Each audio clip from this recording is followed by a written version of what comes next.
ترقی کی ڈیفینیشن یہ ہے، بلندیوں تک پہنچنا ترقی نہیں کہلاتا، خوب سمجھ لیں، پاس سے بات نکلتی ہے.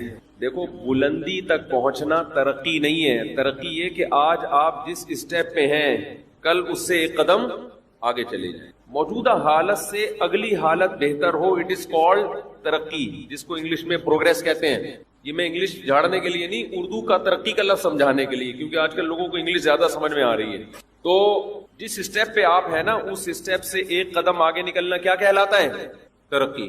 دنیا میں کسی کا باپ بھی ترقی نہیں کر سکتا اگر وہ اپنی غلطیوں کی اصلاح کی کوشش نہ کرے اور غلطیوں کی ریزن تک پہنچنے کی کوشش نہ کرے کہ یہ غلطی ہوئی کیوں. مسلمان کا جو تباہی بربادی ہے نا، خاص طور پہ دیندار لوگوں کے ساتھ جو حالات چل رہے ہیں، کیونکہ جن چڑیل بھوت میں لبرل لوگ نہیں ہیں، دیندار لوگ ہیں. بھائی کیا کریں کیسے سے یار، جن چڑیل بھوت یہ لبرل لوگوں کے، گوروں کے مسائل، جاپانیوں کے، فرانسیسیوں کے مسائل نہیں ہیں، یہ دینداروں کے مسائل ہیں، اور دینداروں میں علماء کے زیادہ مسائل ہیں، یہ عوام کے کم ہیں، اس میں علماء زیادہ مبتلا ہیں. یہ تو ٹاپک ہی چینج ہو جاتا ہے، پھر سارا بیان کا بیڑا غرق ہو جاتا ہے. گورے کو کوئی مسئلہ ہوگا نا، کہیں بھی خارش بھی ہو رہی ہے اس کو بھی ہوتی ہے خارش. اور یاد رکھو مسلمان جو پاکستانی لوگ ہیں ان کو خارش ہوتی ہے تھوڑی، لیکن ہوتی رہتی ہے. گورے کو جب خارش ہوتی ہے نا، وہ ہماری طرح یہ نہیں کبھی یوں کھجا رہا کبھی یوں ہلکی پھلکی، اس کو پھر طبیعت سے ہوتی ہے، پھر وہ والی ہوتی ہے، وہ گورے والی خارش ہوتی ہے. پتا چلے کہ یہ کسی پڑھے لکھے آدمی کو، وہ پھر بڑی بڑی پالیسیاں بناتے ہیں، مسجد سے چپل چراتے نہیں ہے، یہ ان چیزوں پہ ٹائم ضائع نہیں کرتے. خیر، تو خوب سمجھ لیں دنیا میں کوئی بھی شخص ترقی نہیں کر سکتا جب تک اپنی غلطیوں کی اصلاح نہ کرے. غلطیوں کی اصلاح کے لیے سب سے پہلا اسٹیپ کیا ہے؟ غلطی کو غلطی مانے. اگر آپ نے یہ فرض کر لیا کہ مجھ سے غلطی ہو نہیں سکتی تو آپ غلطی کو غلطی مانو گے. جب نہیں مانو گے تو اگلا اسٹیپ کہاں سے پورا ہوگا؟ اچھا یہ میں عرض کر دوں، ہم میں سے جب بھی کسی سے پوچھا جائے کہ انسان سے غلطی ہو سکتی ہے تو وہ زبان سے کہتا ہے ہاں ہو سکتی ہے. آپ اس سے پوچھیں آپ سے بھی غلطی ہو سکتی ہے، وہ کہے گا ہاں ہو سکتی ہے. پھر آپ کہیں یہ والا کام جو آپ سے ہوا ہے غلط ہوا ہے، یہاں آ کے میٹر گھوم جائے گا اس کو، کہے گا میں کیسے غلط کر سکتا ہوں، میں پاگل ہوں کیا؟ چیزیں ایسی ہوتی ہیں جو انسان زبان کی حد تک مانتا ہے، عملی لائف میں اس کو قبول نہیں کرتا. زبان سے سب کہتے ہیں کہ یار آدم سے غلطی ہو سکتی تھی تو ہم اور آپ کس کھیت کی مولی ہیں. اتنا کانسیپٹ کا کلیئر ہونا کافی نہیں ہے، کانسیپٹ کا ٹھیک ہونا کافی نہیں ہے. آپ پریکٹیکلی عملاً یہ دکھاؤ کہ میں مانتا ہوں کہ مجھ سے غلطیاں ہو سکتی ہیں، میں مانتا ہوں مجھ سے غلطی ہو سکتی ہے. اس کی مثال ایسے ہے، آپ کسی سے بھی پوچھو کہ ایک دن مرنا ہے، سب کہیں گے ہاں کیا ہے مرنا ہے. تو آپ اس سے کہو بھائی پھر تو یہ ابھی 60 سال کی عمر میں اتنا بڑا بنگلہ کیوں خرید رہا ہے؟ اگر تجھے ابھی پتا چل جائے موت کا فرشتہ قبر میں اتارے گا تو یہ بنگلے کا سودا کرے گا؟ کون کہے گا نہیں بھائی میں پاگلوں میں کرائے پہ رہ لوں گا. لیکن 60 کیا 80 سال میں بھی انسان گھر خرید رہا ہوتا ہے. ہم نے 80 سال کے ایک بزرگ کو دیکھا، بوڑھے آدمی کو دیکھا، پرانا گھر پورا گرا کے نیا بنا رہے ہیں. ابے کیا کر رہے ہو بھائی تم 80 سال میں؟ اب اس نئے کے بنانے کی تمہیں اتنی ٹینشن، اتنا پیسہ خرچ کرنے کی کیا ضرورت ہے؟ وارثوں کے لیے بنا رہے ہو تو ان کو پیسہ دے دو، جس نے جو بنانا ہے بنا لے گا.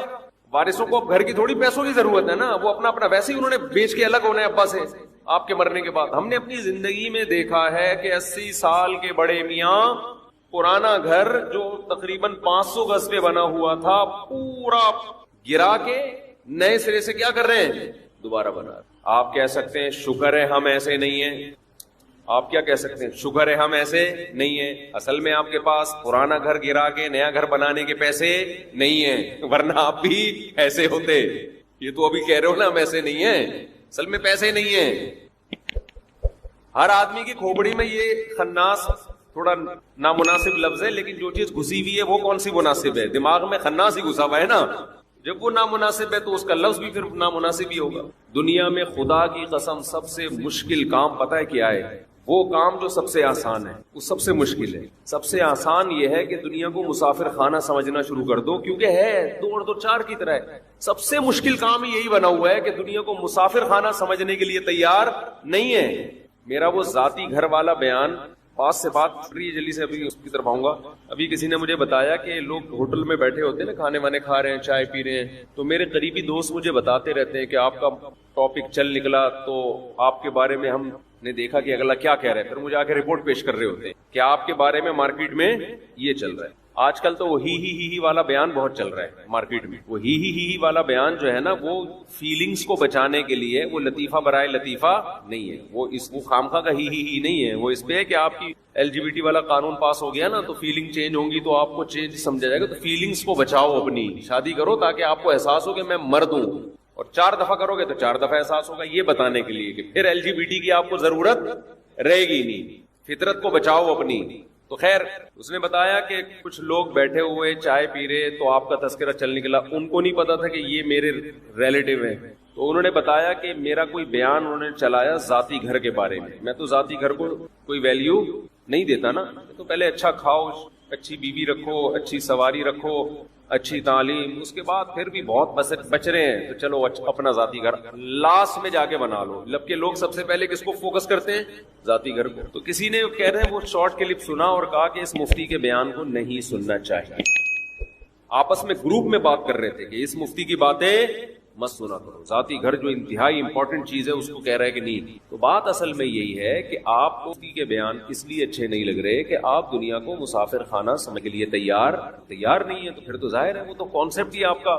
ایک آدمی جنت جہنم کو نہیں مانتا تو اس کو آپ کہو نماز پڑھو گے تو جنت ملے گی، وہ کہے گا اس کے بیان مت سنا کرو، یہ نماز پڑھوا کے ٹائم ضائع کروا رہا ہے، یہی کہے گا نا. تو اس سے پہلے کچھ چیزیں ہیں وہ ماننے کے بعد نماز سمجھ میں آئے گی. تو جو بات میں کر رہا تھا، میں یہ عرض کر رہا تھا کہ زبان سے تو کہہ دیتے ہیں مسافر خانہ، عملاً سمجھنے کے لیے تیار نہیں ہے. تو ایسے ہی زبان سے ہم میں ہر شخص یہ کہتا ہے کہ غلطی انسان سے ہو سکتی ہے، مانتے ہیں. کوئی پوچھے آپ سے بھی ہو سکتی ہے، ہاں ہو سکتی ہے، لیکن عملاً جو مارکیٹ میں چل رہا ہے وہ یہ چل رہا ہے کہ مجھ سے نہیں ہو سکتی. بہت خطرناک، ہمارے بڑوں نے ایک چیز بہت تاکید سے ہمیں بتائی ہے، اس پر ہمارا عمل ہوا نہیں ہوا یہ تو اللہ ہی جانتا ہے، کہ کامیاب بننا چاہتے ہو نا، اپنی غلطی ماننے میں ذرا بھی ہچکچاہٹ محسوس مت کرو. زندگی کا اصول بنا لو کہ بھائی ٹھیک ہے مجھ سے غلطی ہو، آئندہ نہیں کرو. اس سے عزت کم ہوتی ہے تھوڑی دیر کے لیے، اور بے وقوف لوگوں کی نظر میں عزت کم ہوتی ہے، عقل مندوں کی نظر میں عزت بڑھ جاتی ہے. پاگل بے وقوف بھی دنیا میں ہول سیل کے حساب سے پائے جاتے ہیں نا. اچھا، جن احمقوں کی نظر میں عزت کم نہیں ہوتی، تھوڑے وقت کے بعد انہی کی نظر میں بھی آپ رسوا ہو جاتے ہو، کیونکہ آپ کو جب غلطی ماننی نہیں ہے تو اصلاح کا موقع نہیں ملتا. ماننی نہیں ہے تو اصلاح کا موقع کہاں سے ملے گا؟ ہمارے نبی صلی اللہ علیہ وسلم سے زیادہ کوئی صحیح ہو سکتا ہے بھائی؟ آپ صلی اللہ علیہ وسلم نے قسم اٹھائی کہ میں فلاں کو صدقہ نہیں دوں گا، بعد میں آپ کو خیال آیا کہ دینا چاہیے، آپ نے ان کو بلایا اور صدقہ دیا اور اپنی قسم توڑ دی. اتنی لچک ہے پیغمبر صلی اللہ علیہ وسلم. صحابی نے ایک عرض کیا، یا رسول اللہ پیغمبر ہے میں آپ سے قسم توڑوا رہا ہوں. آپ نے فرمایا من حلف علی یمین فرأى غیرها خیرا منها فلیکفر عن یمینہ، کہ جو شخص کسی بات پہ قسم اٹھائے اور بعد میں خیال آئے کہ غلطی ہوئی ہے مجھ سے تو قسم توڑ دے اور کفارہ دے. کامیاب ہونے کی یہ زینہ ہے. اگر آپ صلی اللہ علیہ وسلم قسم اٹھاتے تو میں نہیں دوں گا میں صدقہ، اور اسی پہ ڈٹے رہتے، بعد میں خیال ہوتا کہ نہیں دینا چاہیے. تو اسباب کی دنیا میں جو کامیابیاں کی تو اللہ کامیابی دینے والا ہے، لیکن اس کے لیے اللہ اسباب بھی تو اختیار کرواتا ہے نا. تو وہ کامیابیاں پھر نہ ہوتی. پیغمبروں کو بھی اللہ کامیابیوں کے اسباب اختیار کرواتا ہے، پھر کامیاب کرتا ہے. ایسے بیٹھے بیٹھے وہ بھی کامیاب نہیں ہو جاتے. ایک کامیاب انسان کی جتنی کوالٹیز ہیں جو کسی کامیاب بننے کے لیے ضروری ہیں، وہ تمام صفات پیغمبروں میں پائی جاتی ہیں. ان میں ایک صفت یہ بھی ہے کہ اگر کوئی خطا ہوئی ہے اس کا فوراً اقرار کر لینا. سمجھتے ہو کہ نہیں سمجھتے؟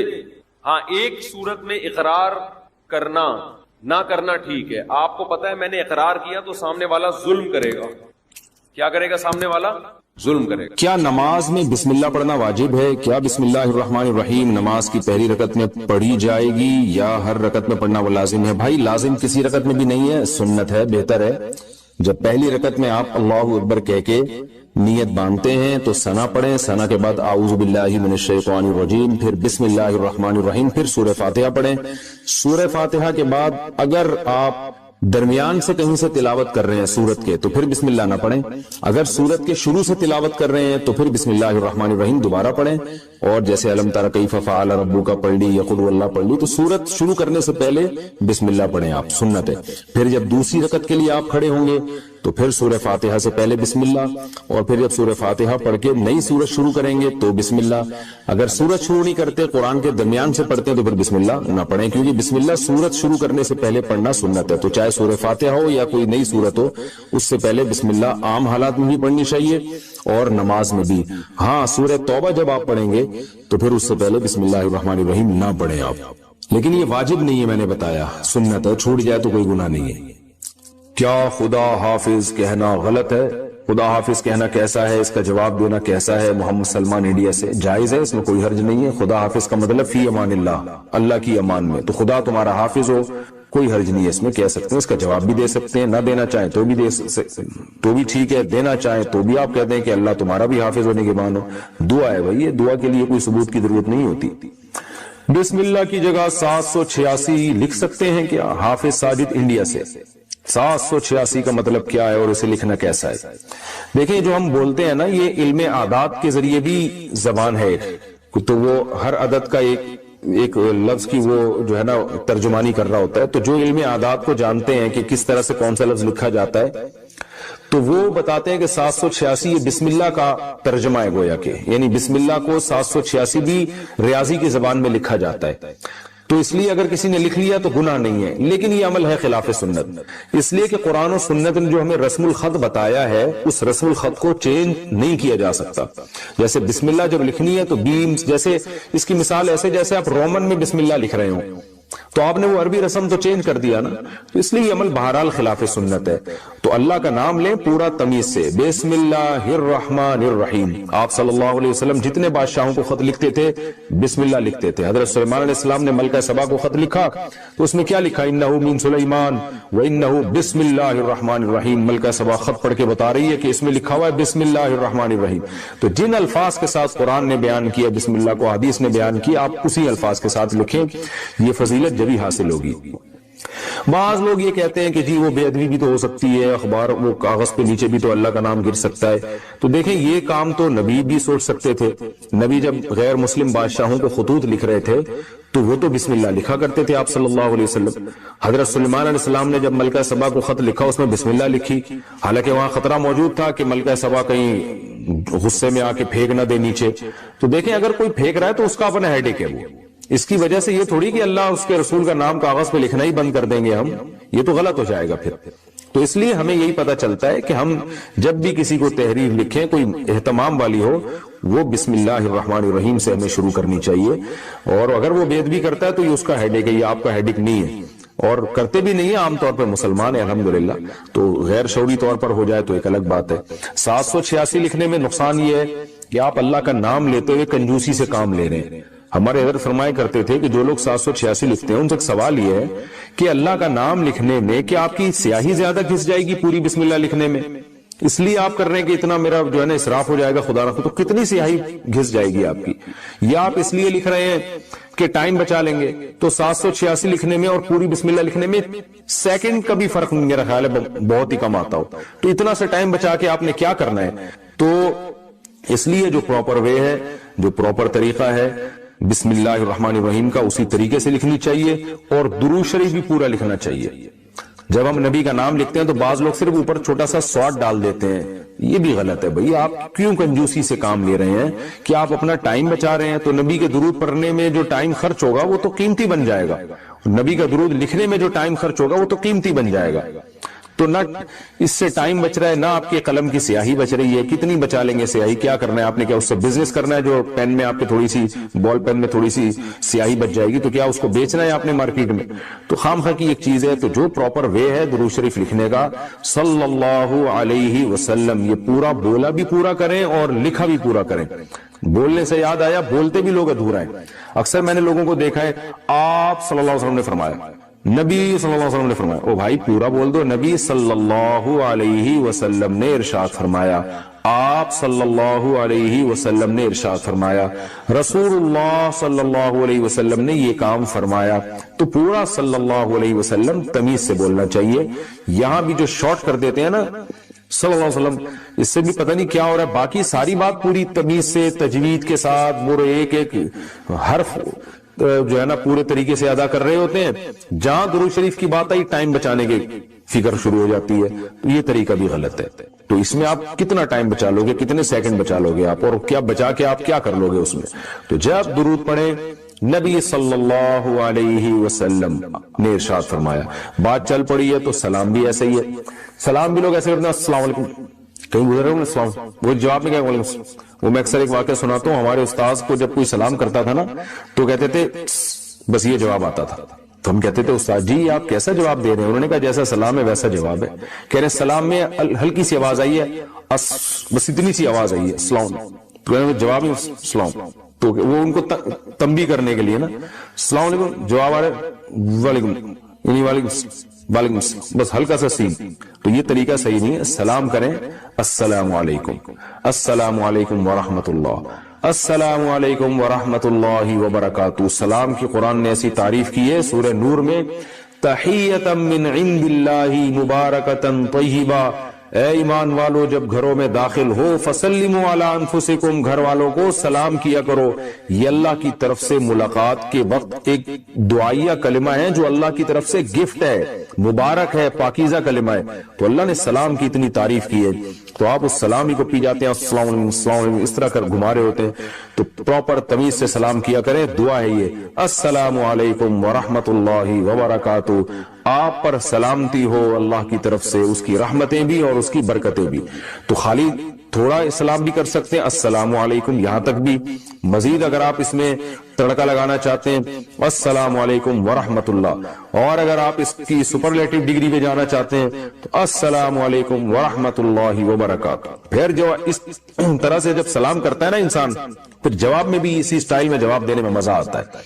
تو ایسے کوئی سلام کرے تو آپ جواب دیں وعلیکم السلام ورحمۃ اللہ وبرکاتہ، ایسے خاندانی طریقے سے ہونا چاہیے۔ بسم اللہ بھی خاندانی ہونی چاہیے، بسم اللہ الرحمن الرحیم، بسم اللہ، یہاں بھی لوگوں کو دیکھا ہم نے گھما دیتے ہیں، وہ بسم اللہ الرحمن الرحیم ایسے پڑھا کریں۔ نماز پڑھتے ہوئے انسان کو کتنی دور سے کراس کیا جا سکتا ہے؟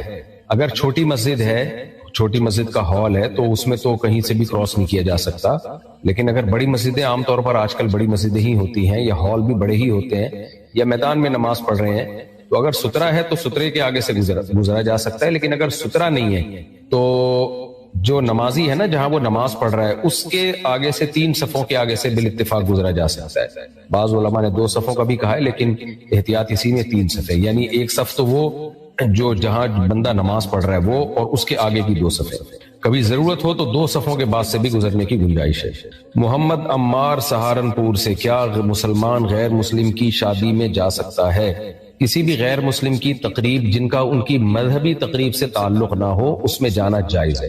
مذہبی تقریب نہ ہو تو شادی مذہبی تقریب نہیں ہوتی، یہ تو ہر قوم میں نکاح اور شادی بیاہ ہوتا ہے، تو ان کی کوئی دعوت ہے اس میں بھی جا سکتے ہیں، لیکن شادی بیاہ کی دعوتوں میں جانے میں اس کی اہمیت نہیں ہے کہ وہ جس کی شادی ہو رہی ہے وہ مسلم ہے یا وہ غیر مسلم ہے، بلکہ اس کا تعلق اس سے ہے کہ وہاں گناہ ہوں گے کہ نہیں ہوں گے۔ اگر موسیقی ہے، ناچ گانے ہو رہے ہیں تو ایسی محفل میں جانا جائز نہیں، چاہے مسلم ہو چاہے غیر مسلم۔ تو غیر مسلم تو عام طور پر اپنی شادی بیاہ میں بہت ہی دھوم دھڑکے کرتے ہیں اور شراب کباب بھی چل رہی ہوتی ہے ان کے ہاں، تو ایسی محفل میں کسی مسلمان کا جانا، چاہے یہ محفل مسلمان کی ہو یا غیر مسلم کی ہو، گناہوں کی اس طرح کی محفل میں شادی بیاہ کی تقریب کے لیے جانا جائز نہیں۔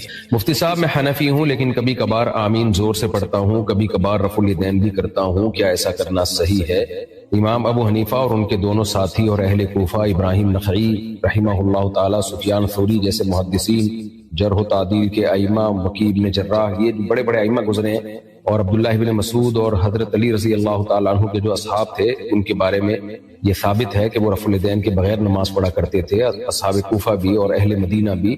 تو اس سے استدلال کیا گیا ہے کہ نبی صلی اللہ علیہ وسلم کا آخری عمل ترک رفع الیدین تھا۔ اگر رفع الیدین کو سنت مانا جائے تو دو سردوں کے درمیان بھی پھر نبی صلی اللہ علیہ وسلم نے رفع الیدین کیا ہے، لیکن جو اس کا جواب ہے وہی باقی کا جواب ہے۔ عبداللہ بن مسعود کی حدیث کی وجہ سے اس پر میں بہت دفعہ ڈیٹیل میں بات کر چکا ہوں۔ ان سب کا خلاصہ یہی ہے کہ ہماری رائے میں رفع الیدین نہ کرنا یہ سنت ہے، کیونکہ نبی نے کیا پھر ترک کر دیا، اس کو نہ کرنا سنت ہے۔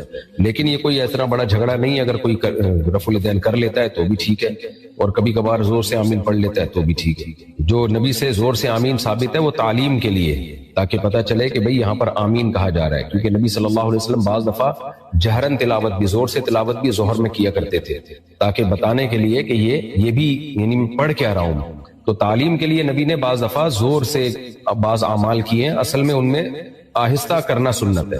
تو آمین میں بھی ادعوا ربکم تضرعا وخفیہ، اللہ نے فرمایا کہ اپنے رب کو خفیتاً پکارو، آمین بھی دعا ہے اور دیگر احادیث بھی ہیں، لیکن یہ کوئی حلال و حرام کا مسئلہ نہیں ہے۔ نبی نے بھی کبھی زور سے آمین کہہ دی تو آپ بھی کہتے ہیں، کبھی کبھار کبھی رفع الیدین کر لے، کوئی حرج نہیں اس میں۔ کیا درود مقدس اور دعائے جمیلہ پڑھنا صحیح ہے؟ میرے علم میں نہیں ہے یہ دعائے جمیلہ کون سی ہے، درود مقدس کون سی ہے۔ اگر یہ صحیح سند سے حدیث سے ثابت ہے تو پڑھ لیں، ثابت نہیں ہے تو دعاؤں کے لیے الفاظ کا ثبوت ضروری نہیں ہے، لیکن جب ایک چیز سنت سے ثابت ہے تو اس کو فوکس کریں۔ درود ابراہیمی ہے، اب دیگر بہت سارے درود ہیں، وہ پڑھ لیں۔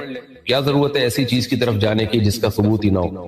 کیا بیوی کے مال پر یا اس کی کمائی پر شوہر کا کوئی حق ہے؟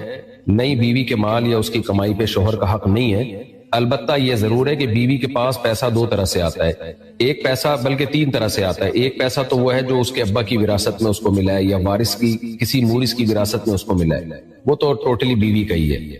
دوسرا ہے اس کو جو گفٹ ملے ہیں کہیں سے یا ملتے ہیں تو وہ بھی بیوی کے ہی ہیں، شوہر کا اس پہ حق نہیں ہے۔ تیسرا ہے بیوی جاب کر رہی ہے، تو جاب میں دیکھا جائے گا یہ شوہر کی پرمیشن کے بغیر کر رہی ہے یا شوہر کی پرمیشن سے کر رہی ہے۔ شوہر کی پرمیشن کے بغیر اگر کر رہی ہے تو شریعت میں شوہر کے بنیادی حقوق میں سے ایک حق یہ ہے کہ بیوی شوہر کی اجازت کے بغیر گھر سے باہر نہیں جا سکتی۔ اسلام نے ہسبینڈ کو جو بنیادی رائٹس دیے ہیں وہ ان میں سے ایک رائٹ یہ ہے کہ آپ کی وائف آپ کی مرضی کے بغیر آپ کے گھر سے باہر شدید ضرورت کے بغیر نہیں نکل سکتی، اللہ یہ کہ اپنے رشتہ داروں سے کبھی کبھار جو قریبی رشتہ دار ہیں ان سے ملنے جاتی ہے، ان سے روکنے کا شوہر کو حق نہیں ہے۔ اب جاب تو ایک مستقل چیز ہے، صبح جانا ہے شام کو آنا ہے، تو اس میں شوہر روک سکتا ہے بیوی کو۔ تو ایسی صورت میں اگر عورت نہیں مانتی شوہر کی بات اور وہ گھر سے باہر چلی جاتی ہے، جاب کرتی ہے، تو پھر شوہر نان نفقے سے ہاتھ کھینچ سکتا ہے کہ ٹھیک ہے تم کما رہی ہو تو پھر اپنا خرچہ خود اٹھاؤ، میرے ذمے تو تمہارا نان نفقہ اس وقت ہے جب تم میری بیسک چیزوں میں اطاعت کرو، تو پھر شوہر نان نفقے سے ہاتھ کھینچ سکتا ہے، ٹھیک ہے پھر اپنا خرچہ خود اٹھاؤ۔ تو شوہر بیوی کو روکے گا تو پھر شوہر پر نان نفقہ واجب ہوگا، کیونکہ آپ ہی کی وجہ سے وہ آپ کے گھر میں ٹھہری ہوئی ہے، تو نان نفقہ آپ پر واجب۔ اگر وہ ٹھہر ہی نہیں رہی ہے تو پھر نان نفقہ آپ پہ واجب نہیں ہے۔ تو ایسی صورت میں بھی یہ نہیں ہوگا کہ بیوی کے مال پہ شوہر کا حق ہوگا، بلکہ شوہر کے مال پہ بیوی کا حق ساقط ہو جائے گا۔ البتہ یہ بات ضرور سمجھیں اچھی طرح سے کہ میاں بیوی کے جو معاملات ہیں نا وہ رابطے سے زیادہ، ضابطے کے قانون سے زیادہ رابطے کے قانون پہ چلتے ہیں۔ کیا مطلب ضابطے اور رابطے؟ کہ شریعت نے جھگڑے کے وقت میں یہ اصول بیان کیے کہ جب میاں بیوی میں اختلاف ہوگا تو پھر یہ اصول ہے تاکہ جھگڑا ختم ہو۔ نارملی میاں بیوی کا مال ایک دوسرے کا مال ہی سمجھا جاتا ہے، تو اگر بیوی کما رہی ہے اور شوہر کو کبھی ضرورت پڑ جاتی ہے، شوہر کی اجازت سے کما رہی ہے، تو میاں بیوی کا رشتہ ایسا ہوتا ہے، اس میں یہ نہیں ہونا چاہیے کہ شوہر ہاسپٹل میں پڑا ہوا ہے، اس کو علاج کے لیے پیسے چاہیے، ہے ہی نہیں پیسے، اور وہ بیوی سے پیسے مانگ رہا ہے، بھائی اب میں مر رہا ہوں، میں نے تمہیں کھلایا پلایا، تھوڑا سا میری مدد کر لو، تو بیوی کیا ایکچولی بیوی کے مال میں شوہر کا کوئی حق نہیں ہے۔ تو یہ رشتے کے بہرحال خلاف ہے۔ تو جو محبت کا تعلق میاں بیوی کے درمیان ہوتا ہے اس کا تقاضا یہ ہے کہ اصل حکم تو یہی ہے کہ شوہر نے بیوی پہ خرچ کرنا ہے، لیکن کبھی ضرورت پڑے اور بیوی کے پاس مال ہو تو شوہر کو خود سے اس کو چاہیے کہ وہ پوچھ لیا کرے، دے دیا کرے۔